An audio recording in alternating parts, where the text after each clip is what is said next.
সূরাটার নাম কি? আরো জোরে বলেন, কি নাম? আর রহমান। একটা দুর্বল বর্ণনায় এসেছে, দুর্বল বর্ণনায়,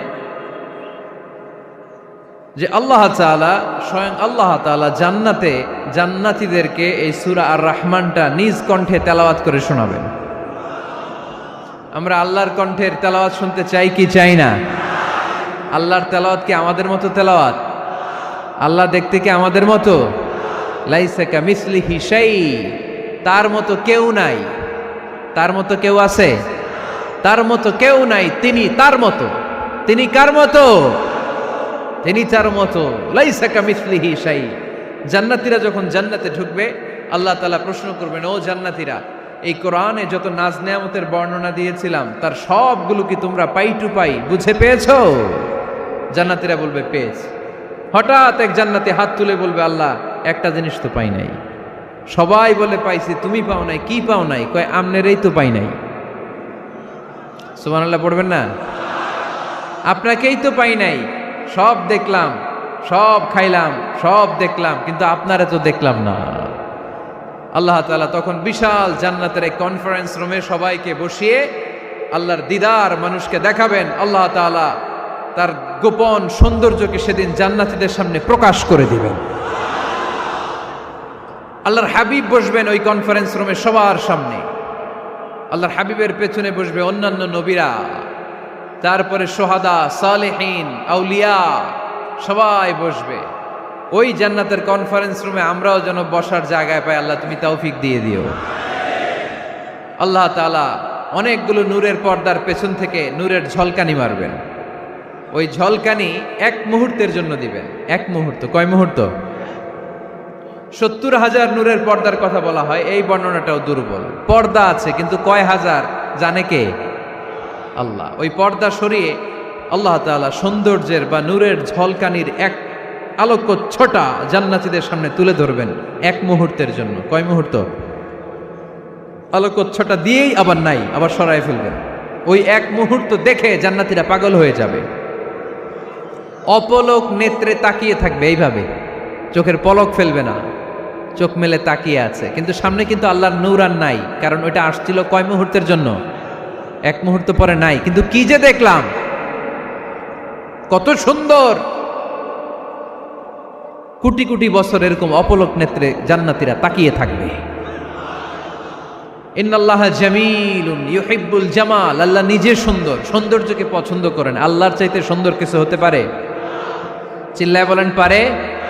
পৃথিবী সুন্দর, মানুষ সুন্দর, আসমান সুন্দর, জমিন সুন্দর, সুন্দরে সুন্দরে পাল্লা। জানি না কত সুন্দর তুমি আল্লাহ, জানি না কত সুন্দর তুমি আল্লাহ। সুবহানাল্লাহ পড়েন। আল্লাহ তাআলা তার সৌন্দর্যকে সেদিন জান্নাতীদের সামনে তুলে ধরবে। এই সূরাটা নাজিলের একটা ব্যাকগ্রাউন্ড আছে। আল্লাহর হাবিব সাল্লাল্লাহু আলাইহি সাল্লাম মক্কার জমিনে কাফিরদেরকে দাওয়াত দিতে লাগলেন, আল্লাহর ইবাদত করো, আল্লাহর জিকির করো, আল্লাহর প্রশংসা করো। এরকম দাওয়াত দিতে দিতে কিছুদিন পরে বিষ্ণু সাল্লাল্লাহু আলাইহি ওয়াসাল্লাম বলতে শুরু করলেন, রহমানের ইবাদত করো, রহমানের জিকির করো, রহমানের পায়ে সেজদায় লুটিয়ে পড়ো। তখন কাফেররা প্রশ্ন শুরু করে দিল, মুহাম্মদ এতদিন বলতা আল্লাহ, এখন কইতেছো রহমানের কথা, আসলে কোনটা?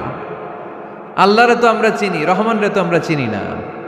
আল্লাহর দাওয়াত দিচ্ছ, আল্লাহর গুণগান গাইছো, আল্লাহকে আমরা চিনি জানি, কিন্তু রহমানটা আবার কে? সে আবার কবে আসলো, কোত্থেকে আসলো, কবে থেকে আছে, কতদিন থাকবে? রহমানরে তো আমরা চিনি না। ওরা রহমান চিনে না। এজন্য আল্লাহ তাআলা রহমানকে চিনায় দেওয়ার জন্য আর রহমান নামে একটা সূরা নাজিল করে দিলেন। وَإِذَا قِيلَ لَهُمُ اسْجُدُوا لِلرَّحْمَنِ قَالُوا وَمَا الرَّحْمَنُ। যখন তাদেরকে বিশ্বনবী বললেন রহমানের পায়ে সেজদা দাও, রহমানের জন্য সেজদায় লুটিয়ে পড়ো, ক্বালু আমার রহমান, তারা বলল রহমানটা আবার কে? রহমান কে? আল্লাহ চিনি, রহমানরে তো চিনি না। এখন রহমানকে এটা চিনানোর দরকার আছে না নাই? রহমানকে এটা চিনানোর জন্য আল্লাহ তাআলা আর রহমান নামে কোরআনে একটা সূরা নাজিল করলেন, চিল্লায় পড়েন আল্লাহু আকবার। কাফেরদেরকে জানানোর জন্য রব্বুল আলামিন সূরাত আর-রহমান নাজিল করলেন আর বললেন আর রহমান আল্লামাল কুরআন খলাকাল ইনসান আল্লামাহুল বায়ান। দয়াময় রহমান শেখালেন কোরআন, বানালেন ইনসান শেখালেন বায়ান। দয়াময় রহমান শেখালেন কোরআন, বানালেন ইনসান শেখালেন বায়ান। দয়াময় রহমান শেখালেন কোরআন, বানালেন ইনসান শেখালেন বায়ান। দয়াময় রহমান শেখালেন কোরআন, বানালেন ইনসান শেখালেন বায়ান। আল্লাহু আকবার। আল্লাহ বলেন রহমান রে চিনো না?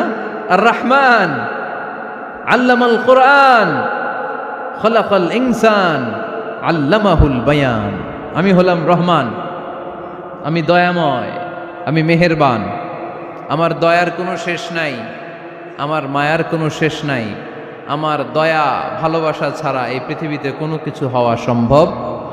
ওয়াসিআত রাহমাতি কুল্লা শাই। সব জায়গায় আমার আল্লাহর রহমত আছে না নাই?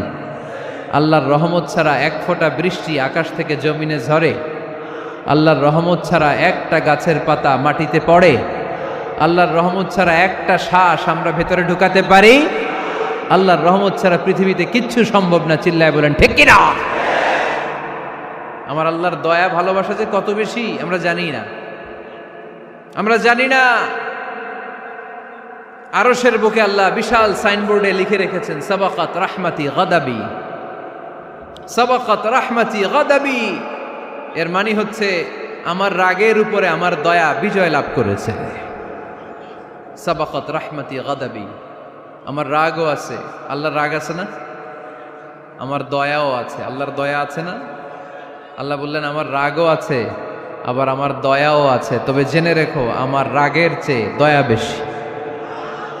আল্লাহর কোনটা বেশি? দয়া বেশি। আমাদের পাপ অন্যায় যত বড় হোক, মনে রাখবেন আল্লাহর দয়া তার চাইতেও বড়। নাকি ছোট?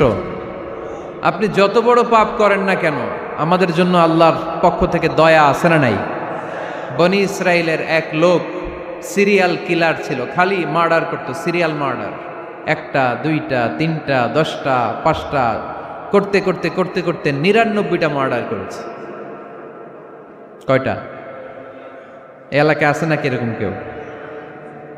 99টা মার্ডার। কল্পনা করা যায়? 99 জন মানুষকে সে নিজ হাতে হত্যা করেছে। 99 মার্ডার করার পরে তার মনে ভয় আসলো, হায় রে, না জানি আল্লাহ আমার সাথে কেমন আচরণ করে আখিরাতে। আমার তওবা আছে কিনা কপালে জানি না, আমার তো ক্ষমা নাই, কি করব আমি? তো সে লোকজনদেরকে জিজ্ঞেস করলো আমার ক্ষমা আছে কিনা, এটা কে বলতে পারবে? আমাকে আল্লাহ মাফ করবে কিনা? তারা সবাই বলল এই এলাকায় এক আল্লাহর ওলি আছে, তার কাছে যাও। সে আল্লাহর ওলির কাছে যেয়ে বলে, ও আল্লাহর ওলি, আমি 99টা হত্যা করেছি, 99টা মার্ডার, আমার কপালে ক্ষমা আছে কিনা তুমি একটু বলো। আল্লাহর ওলি কই, কি বললা? 99টা মার্ডার? হায় হায় সর্বনাশ, তোর কোনো ক্ষমা নাই। এবার যে মার্ডার করছে কয় আমার যেহেতু ক্ষমা নাই, তোরে বাঁচায় রেখে লাভ কি, তোরেও দিলাম শেষ করে। এবার সেঞ্চুরি করে ফেলাইছে। কথা বুঝতেছেন? আমার যেহেতু ক্ষমা নাই, তো তোরে বাঁচায় রেখে কি লাভ, তোরেও শেষ করে দিলাম। এবার সেঞ্চুরি। সেঞ্চুরি করার পরেও ভয় আসে না নাই অন্তরে? অন্তরে তো আল্লাহর ভয়, কই যাবে? খুঁজতে লাগলো কে সমাধান দিতে পারবে। একজন বলল ওই এলাকায় একজন বড় আলেম আছে, ওই আলেমের কাছে যাও। সে আলেমের কাছে যেয়ে বলে, আলেম, আমি 99টা হত্যা করেছি, এখন আমার বড্ড ভয় হয়, আল্লাহ আমারে মাফ করবে কিনা, তুমি একটু আমারে বলো। আলেম বলে, তোমার গুনাহ যত বড়ই হোক, আমার আল্লাহর দয়া তার চাইতেও বড়।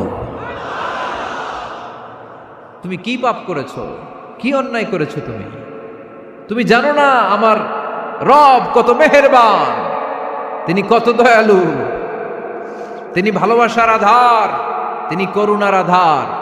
তোমার পাপ অন্যায় যদি হয় খালের পানির সমান, বিলের পানির সমান, আমার আল্লাহর দয়া সাগরের পানির সমান।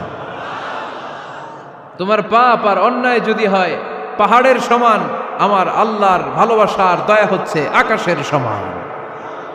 তুমি যদি তওবার মতো তওবা করতে পারো, ক্ষমার মতো ক্ষমা চাইতে পারো, চোখের পানি ছেড়ে, চোখের পানির বড় দাম, চোখের পানির মধ্যে বিশাল কারিশমা, এটা আল্লাহ খুব পছন্দ করে। 2 ফোঁটা পানি আল্লাহ পছন্দ করে। এক, জেহাদের ময়দানে শহীদের গা বেয়ে ঝরে পড়া রক্তের ফোঁটা। 2 হচ্ছে অনুতপ্ত বান্দার চোখের পানির ফোঁটা। বান্দা যখন অনুতপ্ত হয়ে চোখের পানি ছেড়ে কাঁদে, তার চোখের পানি চোখ বেয়ে নাকের ডগা বেয়ে মাটিতে পড়ার আগেই ওই অনুতপ্ত বান্দার সব গুনাহ আল্লাহ মাফ করে দেয়।